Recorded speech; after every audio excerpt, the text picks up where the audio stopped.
बच्चे studies class में आप लोगों का स्वागत है। आज हम 9th क्लास का जो मिड टर्म एग्ज़ाम हुआ था उसका सॉल्यूशन बताऊंगा, स्पेशली मल्टीपल चॉइस क्वेश्चन का।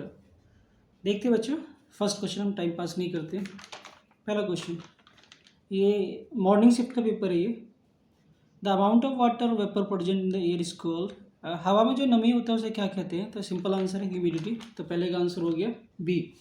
ओके बच्चों, फर्स्ट का आंसर हो गया हमारा, फर्स्ट क्वेश्चन का आंसर बी। हवा में जो नमी होता है उसे ह्यूमिडिटी कहा जाता है।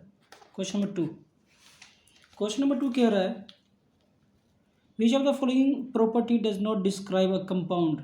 इसमें से कौन सा प्रॉपर्टी कंपाउंड को डिस्क्राइब नहीं करता है? यहाँ पे 4 ऑप्शन दे रखा है। It is compose to and, ये तो कंपाउंड का डेफिनेशन है।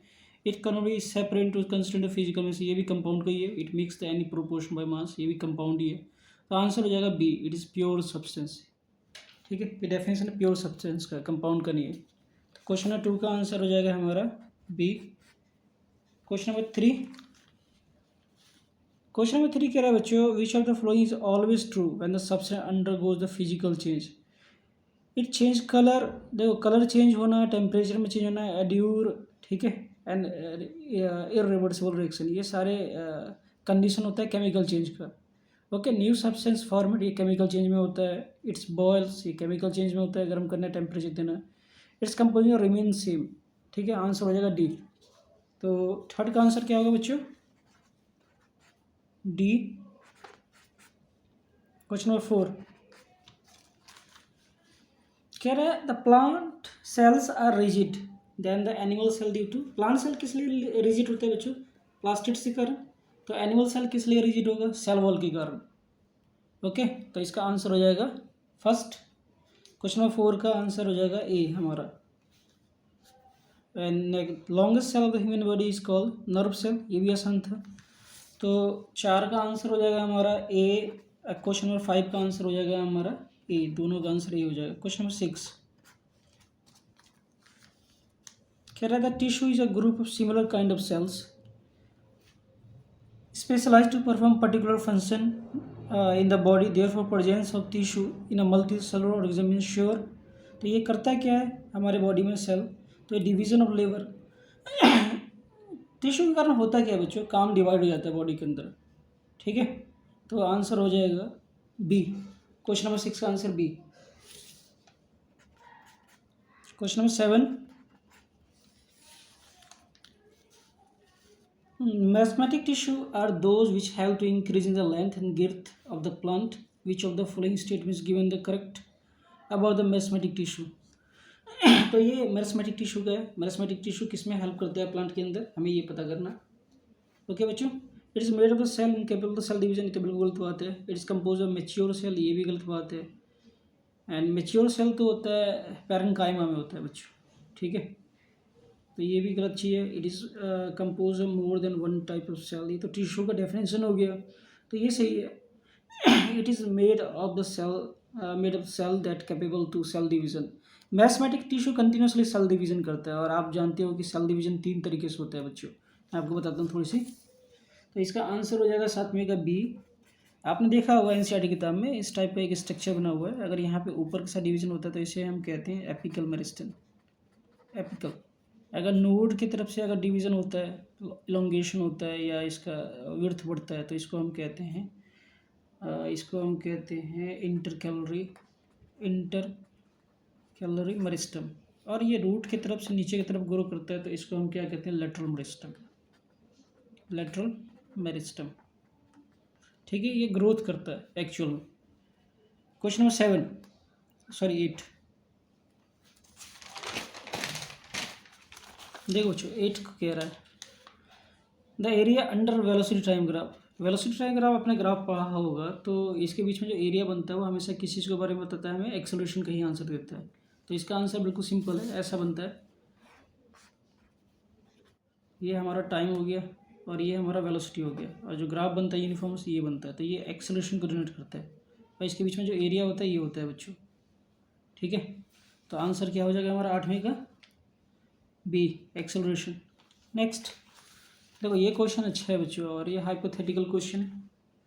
A body travel along the straight path from the initial position of point 20 meter away and the return back to the same initial position. The change in the position and the body and the distance travel. देखो बच्चों, दो चीज़ पूछा जा रहा है, देखो बताता हूँ आपको, समझाता हूँ मैं। Question number 9। ओके, एक बॉडी है, स्टार्ट हुआ यहाँ से, इसको ए मान लेते हैं, और यहाँ बी पे गया, ये डिस्टेंस ट्रेवल गया 20 मीटर, ठीक है। फिर ये यहाँ से वापस वहीं पे आ गया जहाँ से चल, तो 20 मीटर वापस आ गया, ये माइनस हो जाएगा। फॉरवर्ड जाता है तो प्लस होता है, पीछे आता है तो नेगेटिव हो जाता है बच्चों। अब डिस्प्लेसमेंट निकालेंगे तो क्या हो जाएगा, 20 प्लस 20 क्या आ जाएगा, 0 मीटर। एंड डिस्टेंस निकालेंगे तो क्या होगा, 20 प्लस 20, क्योंकि डिस्टेंस क्या होता है, स्केलर क्वांटिटी होता है, तो ये 40 मीटर हो गया। तो आंसर क्या हो जाएगा बच्चों, 9 में का बी। बिल्कुल इजी क्वेश्चन था। Question number 10। क्वेश्चन नंबर 10 में क्या कह रहा है, if a body travel equal distance in equal interval time, ये तो बिल्कुल कोई आसान क्वेश्चन दे दिया। अगर इक्वल डिस्टेंस है, इक्वल इंटरवल टाइम है, तो क्या होगा, यूनिफॉर्म वेलोसिटी होगा। आंसर हो गया 10 का ए। ओके बच्चों, अब आपको नेक्स्ट क्वेश्चन बताता हूँ मैं।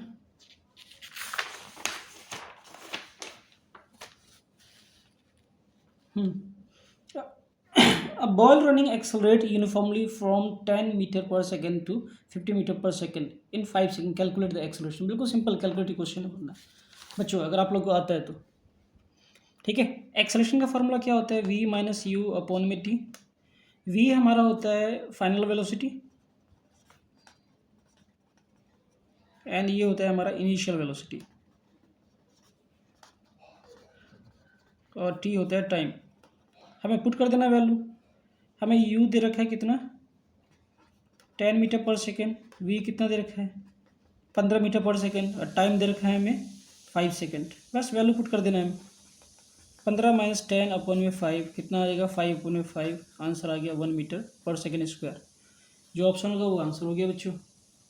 तो क्वेश्चन नंबर 11 का आंसर हो जाएगा हमारा ए, 1 मीटर पर सेकेंड स्क्वायर, ये आंसर हो जाएगा 11वें का। क्वेश्चन नंबर 12 क्या कह रहा है, the inertia of an object and to cause of object. क्या होगा, इनर्शिया क्या होता है, एक रेस्टिव फोर्स होता है जो बॉडी को रेस्ट में ही रखता है या मोशन में रखता है बच्चों। ठीक है, तो एक तरह का रेस्टिव फोर्स होता है जो बॉडी के मास के कारण होता है। इसी को सबसे पहले गैलीलियो ने समझाया था, फिर बाद में न्यूटन ने एक्सप्लेन किया है इसका। ठीक है, तो इसका आंसर क्या होगा, सी, 12वें का C. Question number 13। Question number 13, when unbalanced force act on a body, the body. देखो बच्चों, अगर कोई बॉडी में अनबैलेंस फोर्स रहेगा तो बॉडी के अंदर मतलब कि एक्सेलरेशन एक्सपीरियंस करेगा, तो आंसर हो जाएगा सी। बिल्कुल सिंपल क्वेश्चन है, आंसर हो जाएगा सी। क्वेश्चन नंबर 14 क्वेश्चन है इन्वायरमेंटल से जुड़ा हुआ है। Which of the following is a weed. इसमें वीड किसको कहते हैं, देखो सुरान ग्रास जो होता है वो वीड को रिमूव करने में हेल्प किया जाता है। काउपी हम जानते हैं कि एक तरह का दाल, वो मतलब कि गाय खाता है, लाइन सीड भी। तो ये जो हो गया पार्थेनियम, ठीक है, ये एक तरह का वीड्स है जो Asia, Africa and south America and north America continent में पाया जाता है। ये बहुत ख़तरनाक है हमारे इन्वायरमेंट के लिए, बहुत तेज़ी से ग्रो करता है, और इन्वायरमेंट के अंदर ये green house gas effect produce करते हैं बच्चों। तो आंसर हो जाएगा 14 का सी, करेक्ट। क्वेश्चन नंबर 15 कह रहा है ग्रीन मैन्योर रिफर्स। इसमें ग्रीन मैन्योर क्या होता है, the organic manure prepare by the green worms. Green worms तो होते ही नहीं बच्चों, रेड वॉर्म्स होता है, तो पहला तो बिल्कुल इनकरेक्ट है। Okay, the manure use by small green plants, ऐसा कुछ नहीं कहा गया है मैन्योर के बारे में कि स्मॉल ग्रीन प्लांट के लिए यूज़ किया जाता है, तो ये भी गलत है। The organic manure added to soil before ploughing and sowing, ये भी बिल्कुल गलत बात है। आंसर हो जाएगा इसका सी। ओके, क्वेश्चन नंबर 15 का आंसर हो जाएगा सी। क्वेश्चन नंबर 16 फिजिकल्चर से,